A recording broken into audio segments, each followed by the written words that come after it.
So let me just give the sort of very broad overview of the class, only 2 sentences, and then we'll talk a little more about details. This is a class about modern algebraic geometry. So it assumes that you know a little bit of classical algebraic geometry.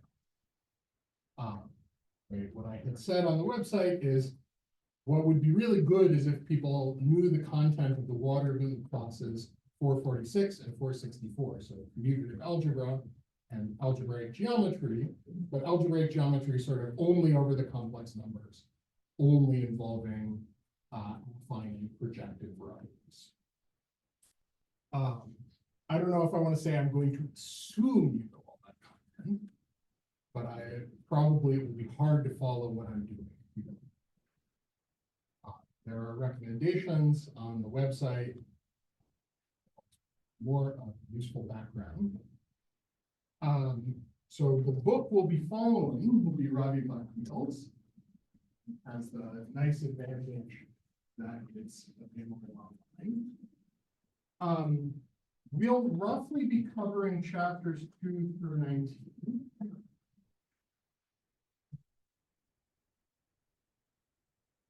In particular, if we start running out of time, I might skip things.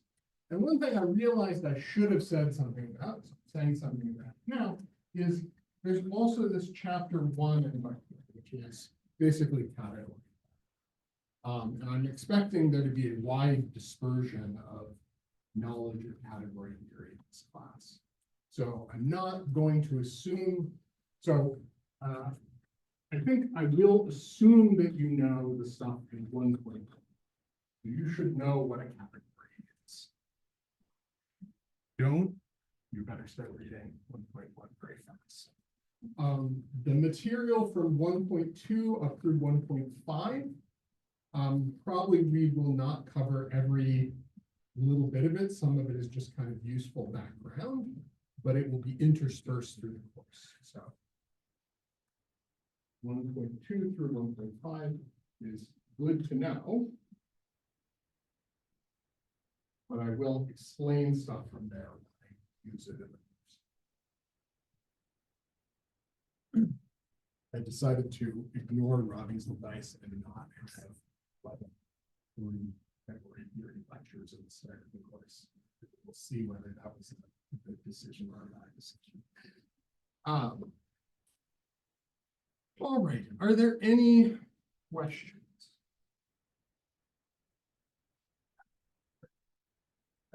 So all the stuff about arcing, about blah, blah, that's all in the course outline, which again, if you got the email I sent to you, but you can also find on outline.uwaterloo.ca.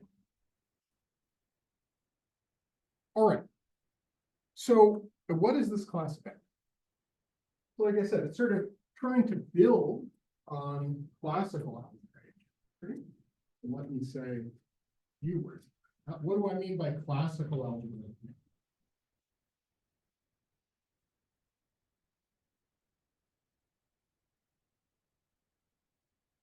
That means looking at Cn, or eventually people started extending this, looking at Cpn, and looking at the 0 sets of polynomials.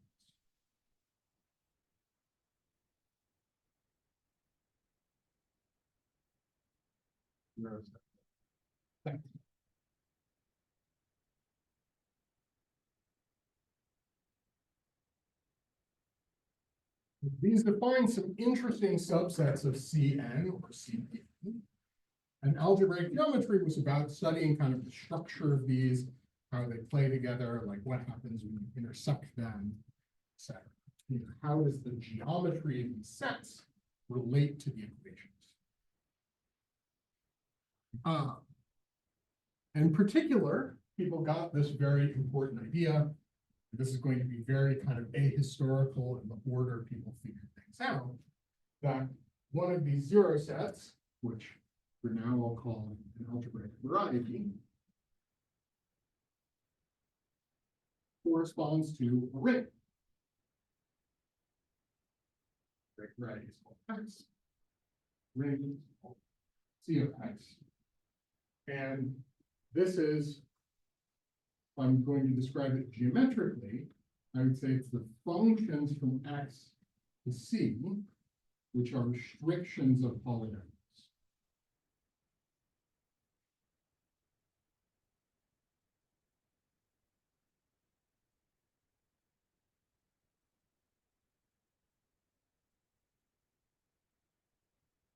People often look at that and say, oh, it's the restrictions of polynomials. But there's a surjective map from the polynomial ring on this,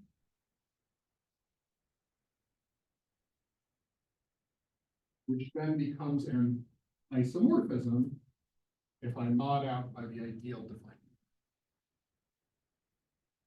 Right, so, algebraic geometry, as you learn it in 464, is about subsets of C to the n, which you can define by looking at some ideal of polynomials, and looking at the ones where they're all same.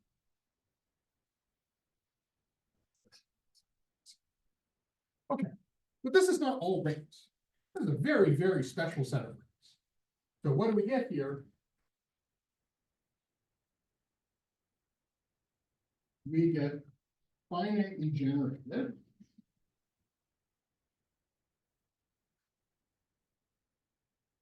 They're finitely generated because x1 up through xn generate them. C algebras.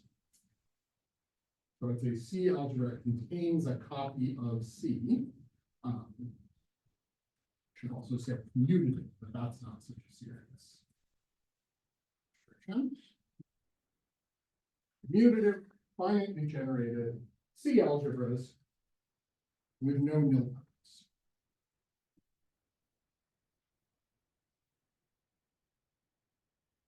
Ben, Vision. Yes. they say the sound is a bit low. Is it quite low? The sound? No. Yeah. That's interesting. Well, I have one solution which is going to look slightly daffy. I apologize to everyone if I look like a lunatic doing this. Can you now make sure the sound says Sure. AirPods? Microphone. Okay. Is that better for people on Zoom? Yeah, much more better. Okay. Well, I'm going to look like a lunatic doing this for the whole class. And hopefully I have these set on transparency mode. I guess we'll see if people try to talk to me and it sounds like I've floated off into space. But the sacrifices we make. Yes.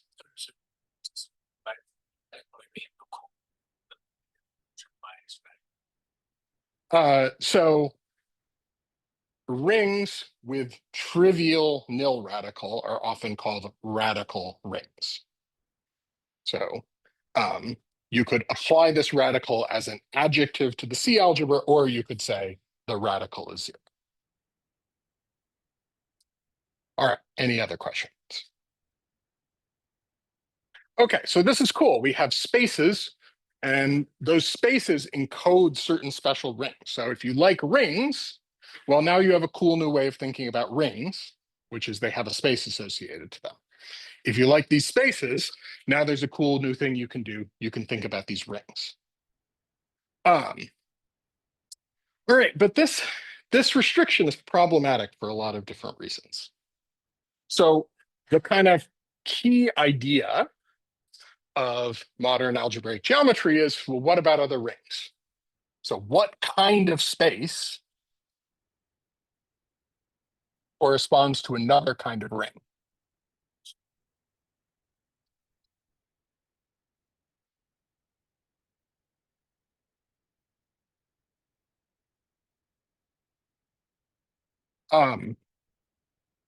Or another way of sort of doing this is there are geometric things we might want to consider that we might want a ring attached to, where this sort of correspondence doesn't work as well.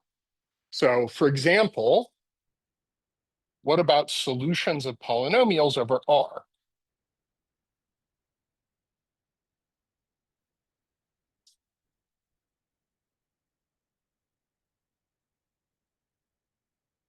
right? Suddenly my life is going to be much harder because I'm going to have polynomials that have no roots over R. So obviously, like an ideal isn't going to be completely captured by just looking at the points over R where it vanishes. We can see that on R itself. Or even worse, what about FP? Right? So somehow secretly, when I think of this algebraic geometry, this algebraic variety as a geometric object, kind of secretly using that C actually has geometry, that C is a manifold. And so, for example, if this guy is smooth, it will naturally have a manifold structure. And then so it has a natural metric, all kinds of, sort of things that put me in the world of usual geometry. But what if I'm over FP? Then everything is just going to be a finite set of points. Where's the geometry in a finite set of points? Even worse, what about C? What if I look at some set of equations and I want to understand its solutions over the integers? What does that even mean? Like, how do I think about that as a geometric thing? And I mean, the answer is it's hard, right? Somehow you don't magically make problems easier by reframing them, but you give yourself sort of a new structure for thinking about them.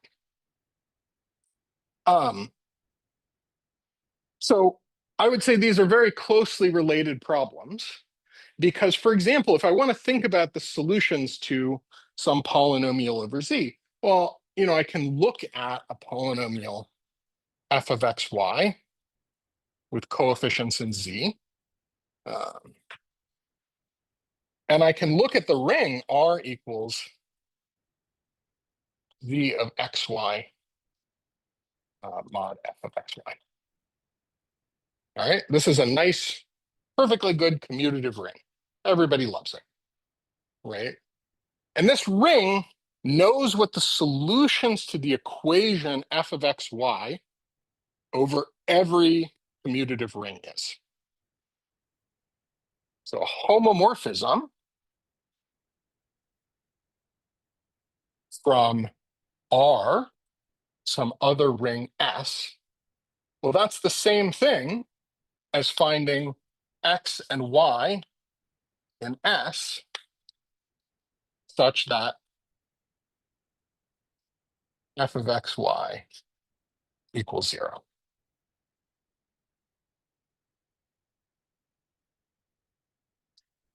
Right, so if you're, whatever, a number theorist and you're interested in what are the integer solutions to an equation like this, you can actually think about these ring theoretically. They're homomorphisms from R to Z.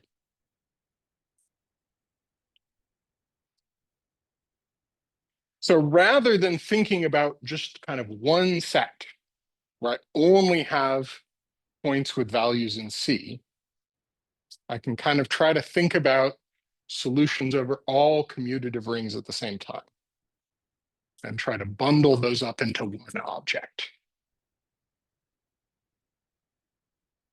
All right, well, why would I want to do that? I mean, there are many reasons. One reason, which was a very important inspiration for people, is what was called the Bay conjectures. So we're not going to get into these in great detail. These use way more powerful stuff than we're going to talk about in this class. This is like another graduate class or two after this one.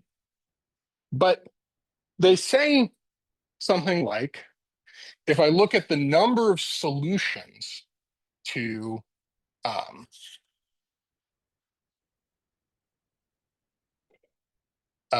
polynomial f of xy over fq, then that depends, it's encoded in some very interesting way on the topology of the complex solutions.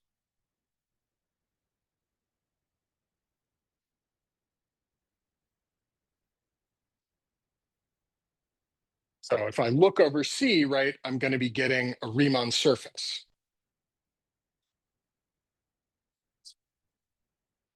And I'm skipping lots of details here about, well, does that need to be smooth? Yada, yada, yada. Let's assume it is for now.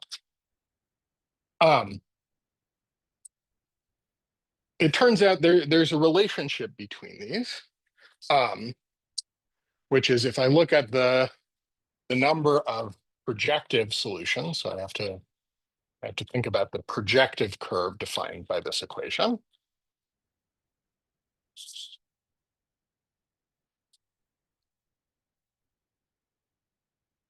And that number should be about q minus 1. So if I just looked at the projective line over fq, I would get q plus 1 points. So that's kind of the approximate number I expect. This is less than or equal to 2 times the genus times the square root of q. So as I say, proving this requires a lot of complicated, fancy stuff we're not going to go into. But it sort of shows you there needs to be a way to think about one object that knows both about the FQ solutions to this and the C solutions to this. I have to be able to think about them together. And well, this ring is at least a start to doing this. This ring both knows about the solutions in C and the solutions in FQ for all prime powers Q. Yeah.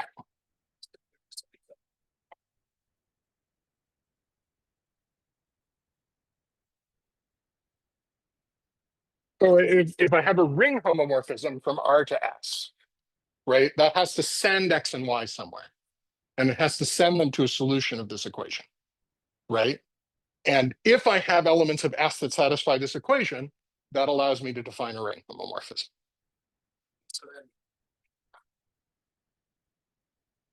So this is this ring R represents, in the sense of category theory, represents the sort of operation of taking solutions to this equation in different rings.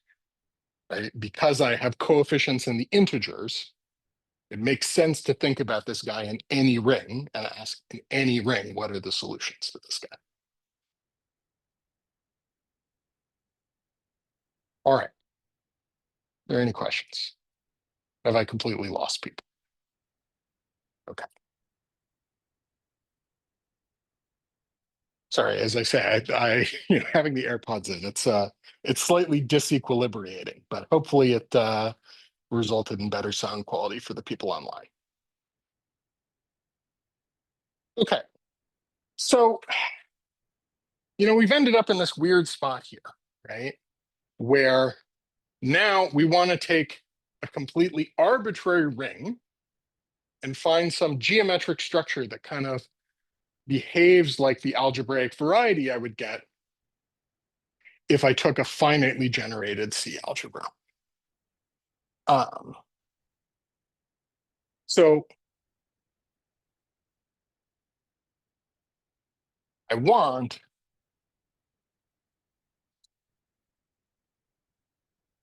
a space that any ring, a space, let me say for each ring, each commutative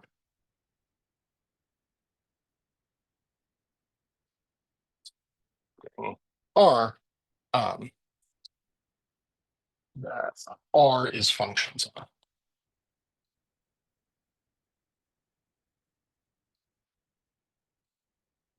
And I will call this hypothetical thing spec R. Now, those of you, for example, who were in my commutative algebra course last term, and probably many of the rest of you are sort of familiar with this idea, where you would say, no, I already know what spec R is. Spec R is the set of prime ideals in R.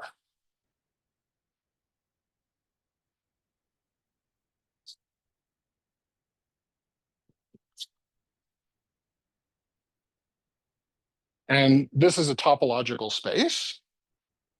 Okay, so maybe we need to look at continuous functions on this topological space. Continuous functions into what? We very rapidly run into this problem of obviously most rings cannot actually appear as functions. You need some base ring for them to go into functions on, right? So here I had chosen C as a base ring.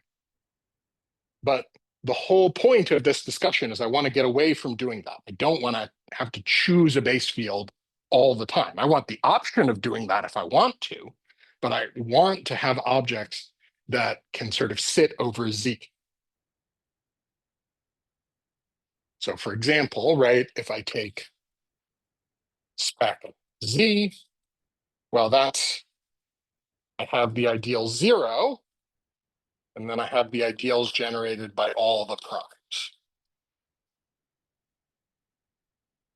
Right, and Z is obviously not like actual literal functions from this space to anything else. Somehow instead, I have to have kind of functions where this guy maps into Z mod 2Z, and this guy maps into Z mod 3Z, etc. Which at least is something that an element of Z will get you. But then what's the kind of continuity you need to get this all to fit together? So, taking this idea of functions really literally obviously isn't going to work quite right. We have to like expand our minds. There's this old joke about any newspaper headline that ends with a question can always be answered with no. And so similarly here, whenever you sort of end up at a rhetorical question where you're like, can I find a space that any ring is functions on? The answer is no, if you don't like expand your mind and expand your idea of what functions could be. Yeah.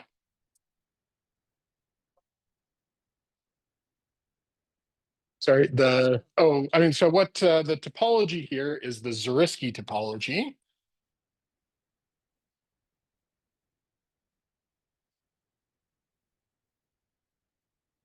So here, there's an open set for every prime, actually for every ideal, which is all the primes that don't contain that ideal. Or wait, is that right? But no, containment's the other way. That aren't all right. I wasn't prepared for this. Yeah, the don't contain. Yeah.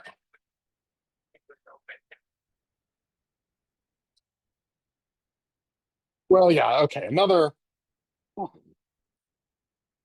Another way of getting an open subset is getting these guys primes such that F is not in the prime.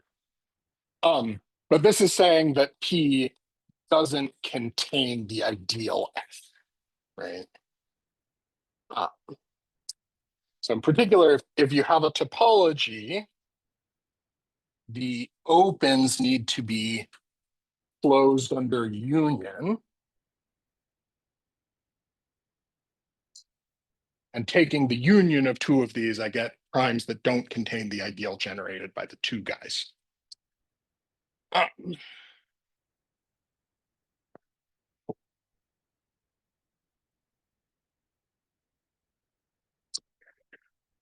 Okay. So there's one way to try to solve this. Let's see, how am I doing in terms? All right. Which is to try to think about everything in terms of categories. So if I look here, I have a category of finitely generated C algebras with no nilpotents. So let me call this, these are sometimes called affine rings. So let me call this a ring C, which I wrote way too small. Call this a ring C. And we also have a category of algebraic varieties.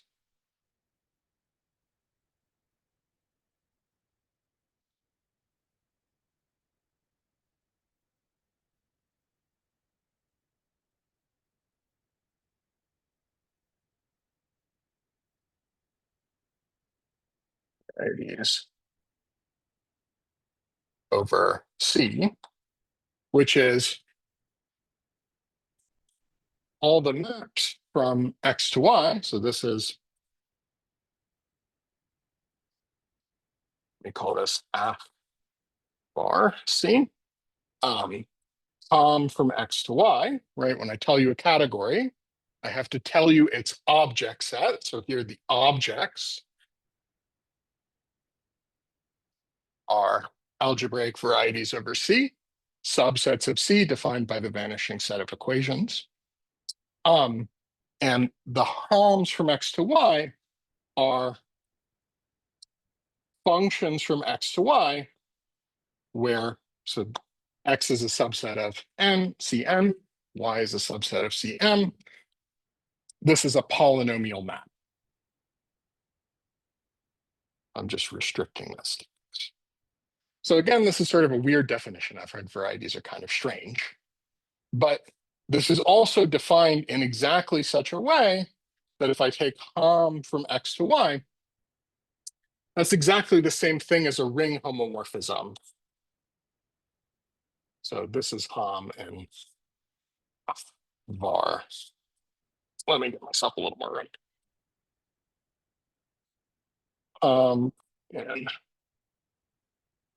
var C from X to Y equal to and a ring C from C of Y to C of X.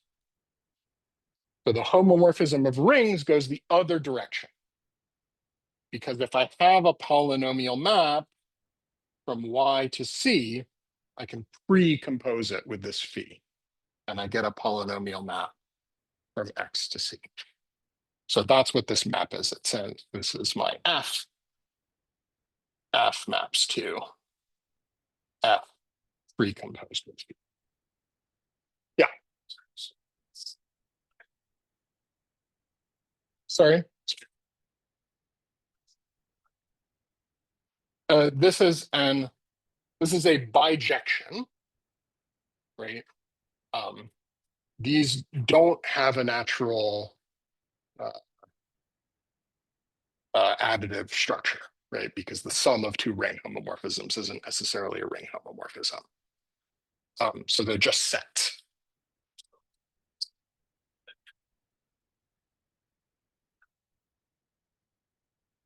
No. I mean, what's the kernel of a map between algebraic varieties? So we'll talk about abelian categories later. Abelian categories are categories that behave like the category of abelian groups, and in particular have kernels and co-kernels.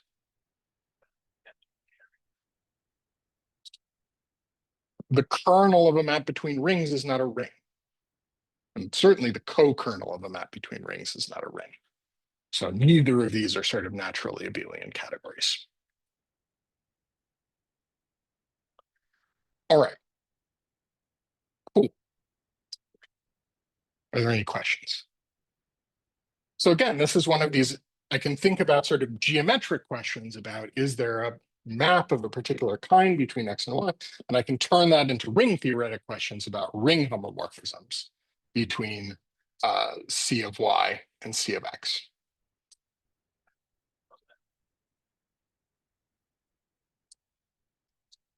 Uh-huh.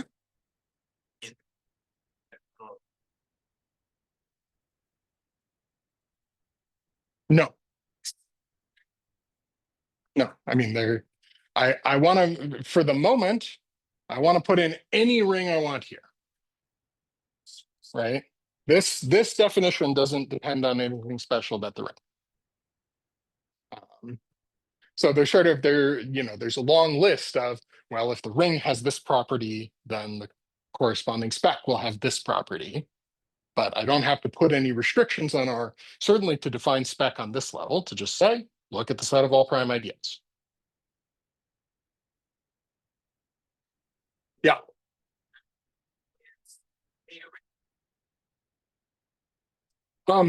Yes, that's what I mean. It's the category of C algebras. So the objects are finitely generated C algebras with no nilpotence, and the morphisms are C algebra homomorphisms. So they're ring homomorphisms, which are also linear maps over C.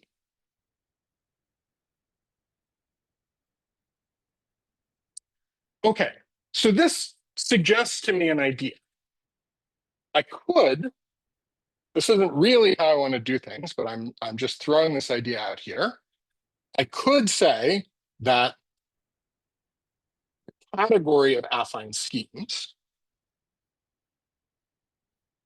I haven't defined affine schemes yet, so you shouldn't expect to know what this means.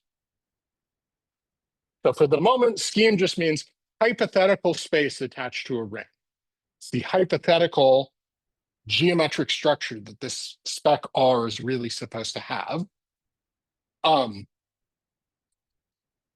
Is the opposite category, and that's a concept I will explain in a moment,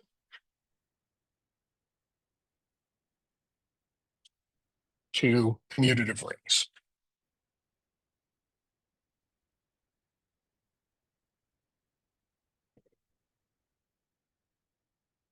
So what that means is I'm defining a category. I have to tell you the objects. So the objects are just formal symbols called spec R that I'm not going to tell you anything about the structure of for the moment. And morphisms. So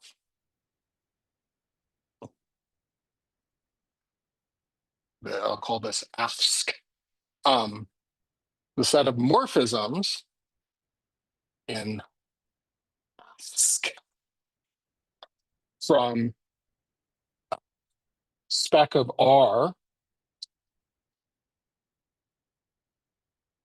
to spec of S is equal to the homomorphisms of rings from S to R. Okay, so this defines a category. Now, I haven't kind of told you geometrically how to think about the things in the category, but this is a perfectly good category. And it even has some sort of nice geometric properties, right? So I unfortunately, well, let me swap my R and S because they're the opposite of the order I had before. Excuse Right? me. We even talked about, Excuse oh yeah, me. Is this category really this opposite? We define it this way, or is it just category equivalent? so at the moment, as I say, I'm kind of not really telling you what the objects here are. So at the moment, I'm just thinking of spec R as a formal symbol. So you're right that I will later give you a definition of an affine scheme, which sort of is a more geometric object that gives you an equivalent category to this. So it's sort of a philosophical question. Is this really a definition of the category of affine schemes? Because when most people say an affine scheme, they mean a slightly different set of data from what I've told you here. So I think this will be clearer once we go into more details. This is kind of let's call this a preliminary definition. Okay, thank you. So we saw here that ring homomorphisms can have a geometric meaning. So this isn't like a completely crazy definition, right? So if I look at, for example, Tom from spec S for any ring into spec of Z adjoin XY mod some polynomial f of xy, right? Then what we saw there is this is the set of solutions to f of xy equals 0 with x and y in S. So for example, we might think about running over S being C, S being FP, etc. So as crazy as this definition sounds, I really am seeing some geometry here. In particular, right, the points, if R is one of these affine rings over C, then of spec C into R, and sorry, into spec R, gives me points of the corresponding variety X.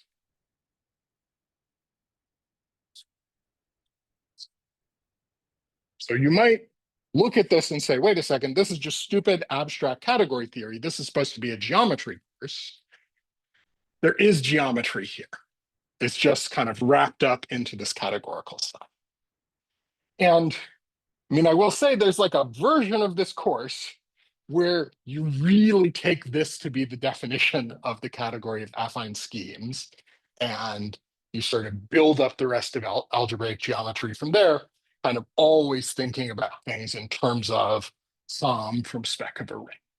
We're not going to do that. That's a little too highbrow for my taste, but that is kind of a valid way of thinking about things where you say, this really is the definition of the category of affine schemes. Yeah.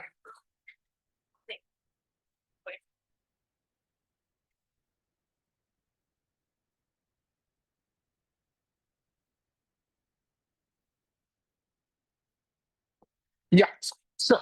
So yeah, another nice example of this, which you might know, you know a little bit of algebraic geometry, is that if I take of spec of C of X mod X squared. So this is not an object that makes sense if I'm only thinking about usual algebraic geometry, but is an object that makes, it's a perfectly good ring, right? C of X mod X squared. Okay, yeah, it's got a nilpotent guy, but that's life. And I'm still assuming that R is an affine ring. Then what happens when I look at of this into spec of R? So I'm looking at ring homomorphisms from R to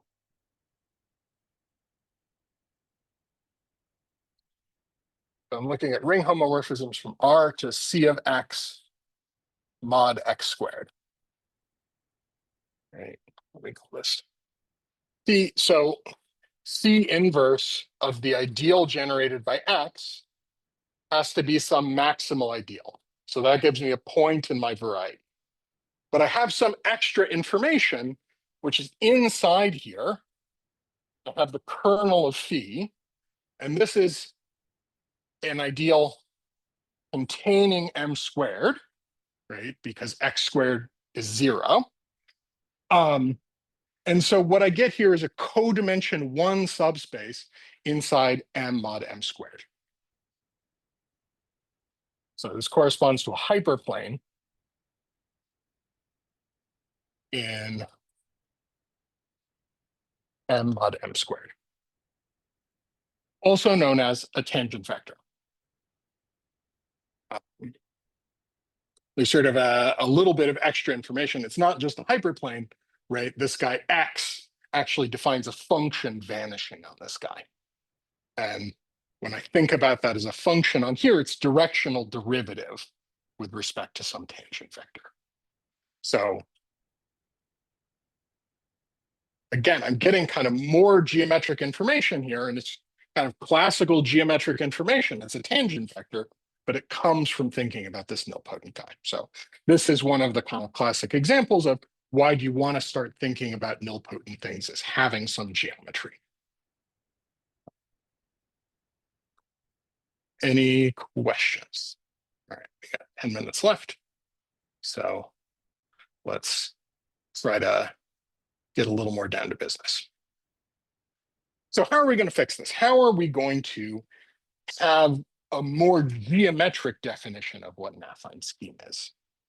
So I know what the points are supposed to be. I even know what the topology is supposed to be. But how do I start thinking about the ring as functions?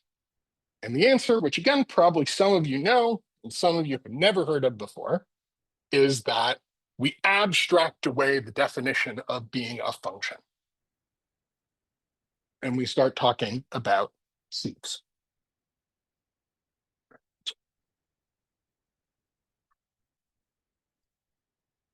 So we can only say a little bit about sieves in 10 minutes left in class, but let's at least start talking about it. So let X be a topological space.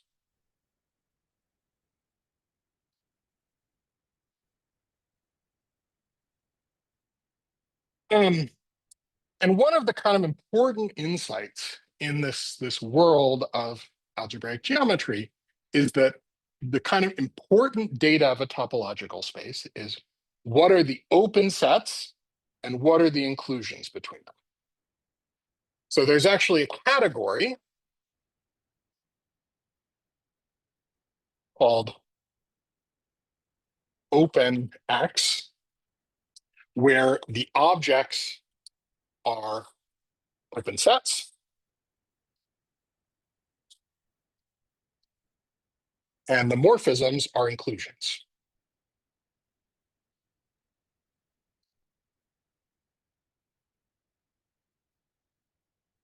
All right, and this will be kind of a useful tool for thinking about things, though.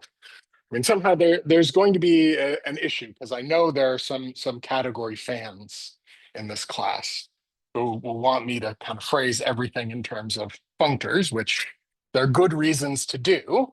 But on the other hand, I don't expect everyone in the class to be instantly familiar with kind of this way of thinking about things. So I will often leave the kind of categorical way of thinking about things as an exercise to the people who like thinking about things this way. So definition, before we can talk about a sheaf, we have to talk about pre-sheaves. So a pre-sheaf really F is an assignment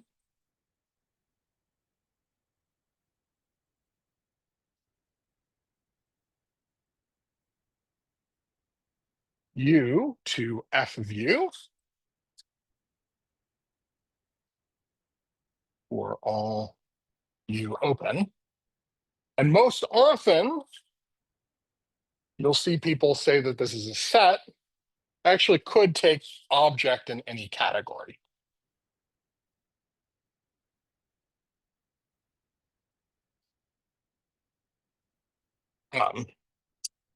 Now, most categories one would want to think about are sets with some extra structure. So it doesn't sort of harm you much to think about saying, oh, actually, this is going to be a set, and maybe it has some extra structure.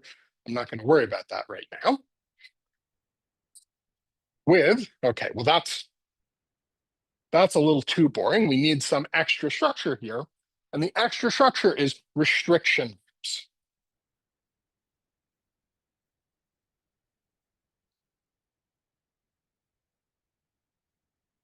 So whenever I have, let me look at my notes to get the order of this right. Whenever I have an inclusion of opens, so U is a subset of V, then we have a restriction map, res, again, let me look at my notes and get this right, UV.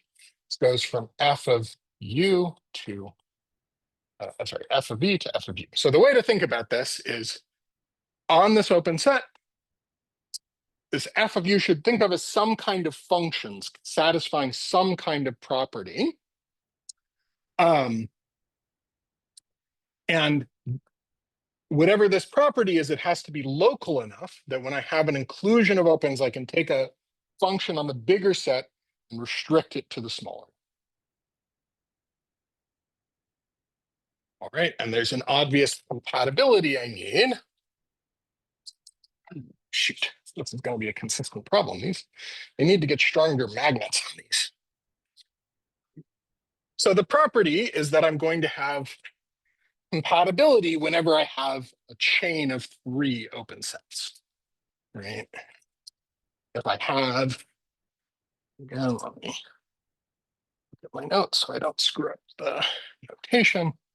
If I have W containing V containing U, there are 2 things I can do, right? I can start at f of W and I can just go straight to U, or I could restrict to V first and then go to U.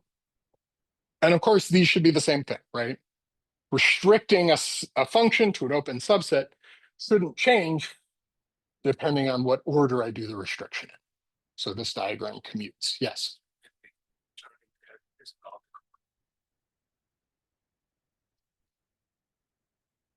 Well, this is why I said take set. So in set, there's no question about what I mean. You're absolutely right that, I mean, for pre-sheaves, none of this is going to matter, right? You're jumping ahead. But yes, thinking about sheaves requires taking some colimits. And as an exercise to people who like category theory, a pre-sheaf is the same thing as a functor from the category open up to, if I'm talking about sets, into sets, or more generally into any category. Sorry?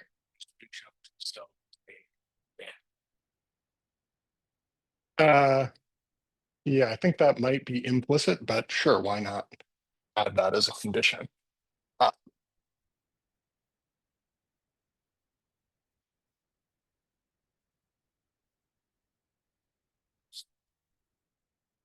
Certainly, I do want that. So no harm in adding it. All right, I'm almost out of time. So the sort of standard source of pre-sheaves, what kind of things are pre-sheaves? So for example, I could take f of u to be functions from u into some other space y. And I could start applying various adjectives to these functions as well. So for example, if X were a manifold, I could think about smooth functions. If X is a tuple, X is a topological space, I can think about continuous functions. One kind of interesting example is constant functions. So this is sort of a weird thing to do, right? This basically just means that I take Y itself as a set.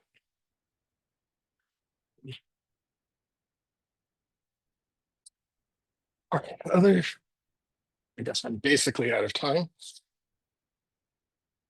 So I'll have to wait until next time to get sheaves. There are other generalizations of this because rather than taking sort of the same set of values for every point, I could instead look at a map E mapping to X and take f of u to be sections of this map over U. So maps from U to E, and again, put in whatever adjectives you want on these, that depending on your category, continuous, smooth, etc. So if I call this map pi, such that if I compose with pi, I get inclusion of U. So this just means over every point in U, I choose a point in the fiber in E. Yep.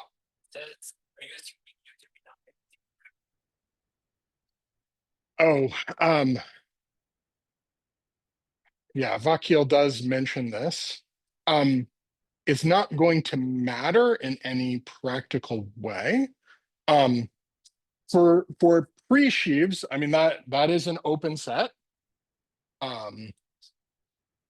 And nothing sort of bad happens.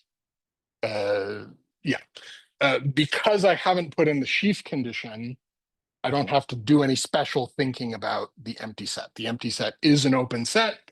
It has an inclusion to every other open set. So it's a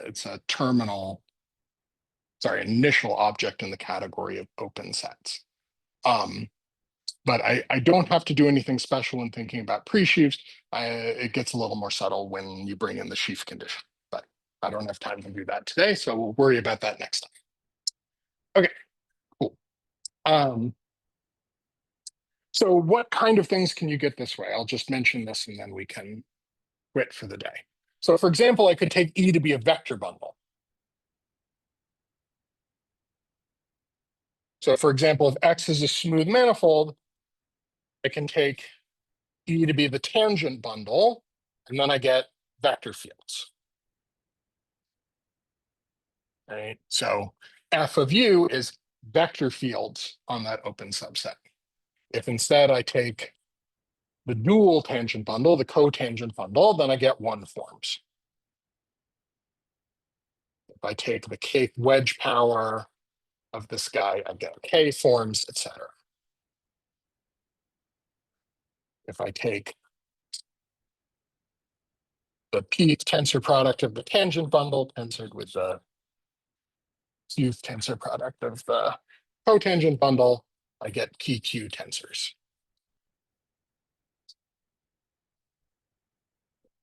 So don't let anyone tell you can't explain what tensors are. Now you all know.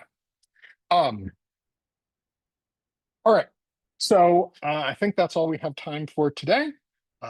According to my clock, I've gone overtime. So we'll talk next time about which pre-sheaves are sheaves. There's an extra condition I need on them to make them behave more like functions.